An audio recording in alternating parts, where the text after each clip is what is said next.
Hello dear friends, HB online classes में स्वागत है। छत्तीसगढ़ राज्य ओपन स्कूल का प्रश्न पेपर सप्लीमेंट्री परीक्षा की तैयारी के लिए, आप सबकी तैयारी के लिए कक्षा 12वीं का भूगोल, जियोग्राफी, हिंदी और इंग्लिश दोनों मीडियम में आपको मिलेगा।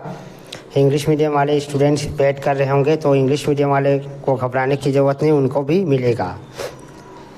तो आइए शुरू करते हैं। बहुत ही मोस्ट प्रश्नोत्तर का संग्रह है ये, आपको इससे तैयारी करना चाहिए। और मेरा पहले से और वीडियो जो है अपलोडेड है सेट ए में, सेट बी में और सेट सी में, तो इनको भी देखना है। यदि आप ये चारों वीडियो को देख लेते हैं तो आप 100% पास हो जाएंगे। प्रश्न एक है, सही विकल्प का चुनाव कीजिए।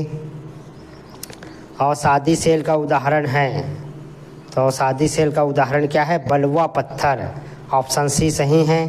देख लीजिए, रेड कलर में आंसर लिखा हुआ है, टिक करने की आवश्यकता नहीं है मुझे, रेड कलर में मैंने आंसर दे रखा है।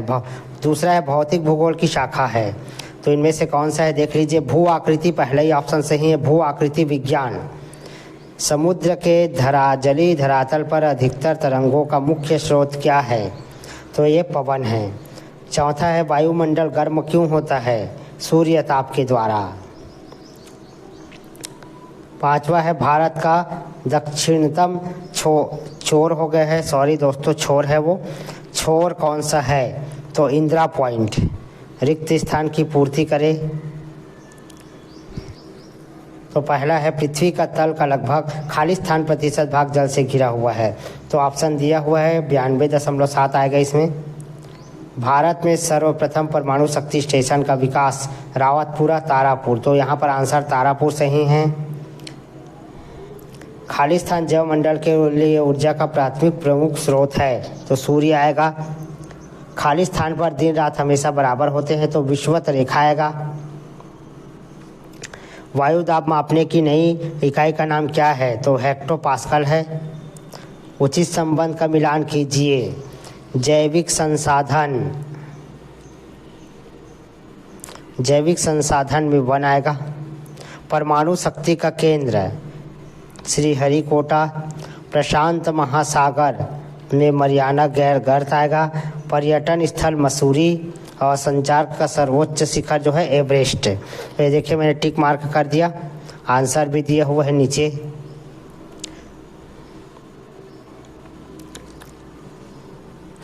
PDF, यदि आप इस विषय का PDF प्राप्त करना चाहते हैं तो आपको PDF मिलेगा, लेकिन इसके कुछ चार्जेस लगते हैं दोस्तों, 200-250 ऑल सब्जेक्ट का बता रहा हूँ।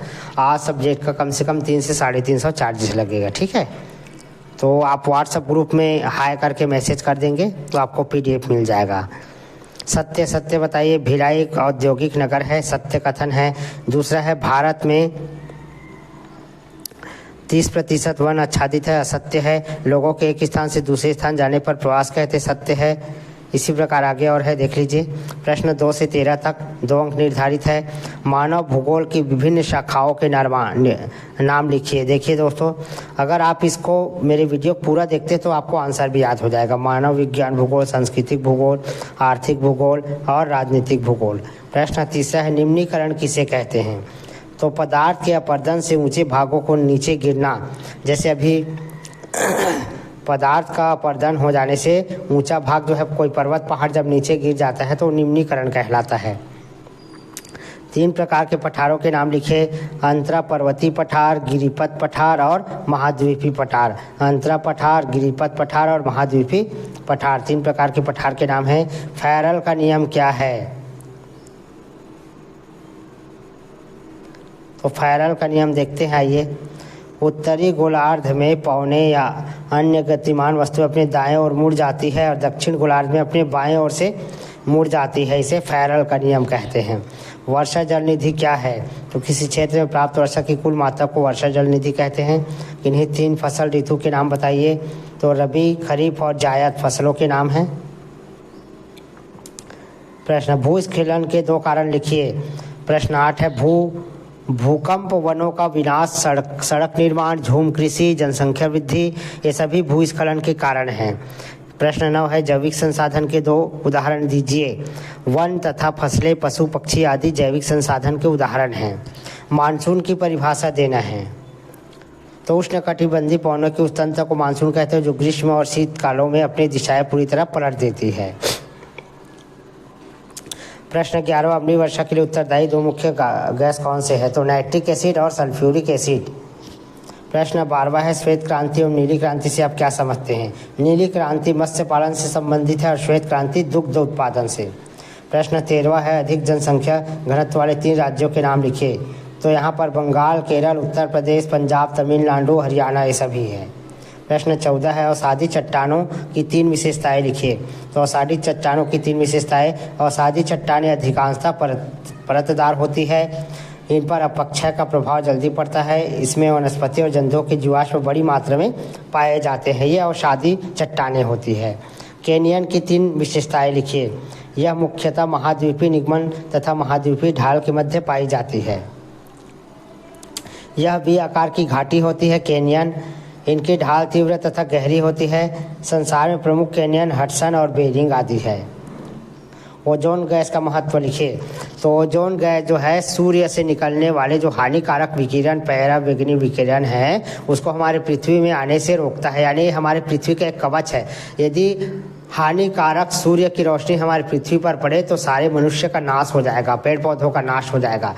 इसलिए ओजोन का बहुत महत्व है। भूकंप से पृथ्वी के धरातल पर पड़ने वाले 3 प्रभाव लिखिए। तो भूकंप से जो मानव निर्मित घर, मकान है, पुल है, ब्रिज है इत्यादि टूट जाता है। भूकंप के कारण नदी जो होता है उसका मार्ग अवरुद्ध हो जाता है, जिससे बाढ़ आती है। भूकंप से विशाल शैलखंड फिसल कर घाटियों में गिरते हैं, जिससे धन जन की हानि होती है। हिमाचल की नदियों और प्रायद्वीप भारत की नदियों में 3 अंतर लिखिए। तो हिमालय की नदी सदा नीरा है, जबकि प्रायद्वीप नदियाँ सदा नीरा नहीं है। सदा नीरा यानी कि जिसमें सदैव जल भरा होता है उसे सदा नीरा कहते हैं। हिमालय की नदियों का उद्गम हिमानियों के पिघलने से होता है, जबकि इन नदियों का उद्गम झरनों से होता है। हिमालय की नदियाँ चौड़ी घाटियों का निर्माण करती, जबकि ये नदियाँ प्रायः गहरी तथा तंग घाटियाँ बनाती है। रेल परिवहन का महत्व दीजिए। तो रेल परिवहन का बहुत सारे महत्व है। यह भारी सामान को ढुलाई कर सकते हैं, यानी भारी सामान को एक स्थान से दूसरे स्थान तक ले जा सकता है। मूल्यों में स्थिरता बनाए रखना, ये जो है शीघ्रता से बड़ी बड़ी सामग्री को ले जाता है एक स्थान से दूसरे स्थान, और इसमें मूल्य स्थिर कायम रहता है, यानी ज़्यादा मूल्य नहीं लगता। निर्यात व्यापार को प्रोत्साहन, एक देश से दूसरे देश के लिए जो है ये प्रोत्साहन पैदा करता है। प्रश्न 20 है आर्द्र उष्णकटिबंधीय पर्णपाती वनस्पति की कोई 4 विशेषताएं बताइए। तो आर्द्र वनस्पति की 4 विशेषताएं निम्नलिखित है, देख लीजिए। पहला है पर्णपाती वनस्पति क्षेत्र में वृक्ष वर्ष में एक बार शुष्क ऋतु में अपनी पत्तियां गिराते हैं। यह खास तौर पर मानसूनी वनस्पति है, जिसमें वाणिज्यिक महत्व के पेड़ों की किस्में सदा हरित वनों से अधिक पाई जाती है। सागौन, साल, चंदन, शीशम, बेंत तथा बांस इन वनों के प्रमुख वृक्ष है। लकड़ी के लिए पेड़ों की अंधाधुंध कटाई से इन वनों का अत्यधिक विनाश हुआ है। मृदा संरक्षण के कोई 4 तरीके बताइए। मृदा यानी मिट्टी को संरक्षित रखने को, उपजाऊपन बनाने के लिए फसल चक्र का उपयोग करना चाहिए। प्रत्येक स्थान पर वृक्षारोपण करना चाहिए। मिट्टी के रासायनिक परीक्षण अनिवार्य रूप से किया जाना चाहिए। वृक्षों की कटाई पर रोक लगाना चाहिए। ठीक है, तटबंध का निर्माण किया जाना चाहिए। प्रश्न 21 है खाद्य पिरामिड क्या है। तो खाद्य पिरामिड को समझने के लिए देखिए, सूर्य और अथवा सूर्य ऊर्जा सभी पौधों के लिए अपना भोजन तैयारी का स्रोत है। पौधे द्वारा जो भोजन बनाया जाता है ना, उसे शाकाहारी जीव उसको खाते हैं। अब जब शाकाहारी जीवों को जो है ना, इनका जो पोषण स्तर होता है एक से दूसरे पोषण स्तर में चला जाता है। अब ये शाकाहारी जीव को मांसाहारी जीव खाता है, यानी एक दूसरे को ये खा लेते हैं। इससे एक खाद्य पिरामिड, खाद्य श्रृंखला बनता है। और खाद्य श्रृंखला के समूह को क्या कहते हैं? खाद्य पिरामिड। इसको आप आसान भाषा में लिख सकते हैं। इसका अथवा है सदाहरित वर्षा वन जीवों की अवस्थिति, जलवायु तथा प्राणी जीवन की व्याख्या कीजिए। सदा हरित वर्षा वन जीवों की अवस्थिति, यह जीवों विश्व वृत्त के दोनों ओर 10 अक्षांश तक विस्तृत है। इसके अंतर्गत अमेरिका के अमेजन बेसिन का निम्न भूमि, विश्वती, अफ्रीका का कांगो बेसिन और दक्षिण पूर्व एशिया के द्वीपों के सम्मिलित क्षेत्र है। इसका जलवायु कैसे होता है? इसका जलवायु जो है वर्ष भर तापमान ऊंचा रहता है, 150 से 250 सेंटीमीटर की भी भारी बारिश होती है। ठीक है, तो ऐसे कुछ चीज़ों को रटना भी पड़ता है। प्रश्न क्रमांक 22 से लेकर 26 तक को नेक्स्ट वीडियो में करेंगे दोस्तों, सेकेंड पार्ट में। धन्यवाद।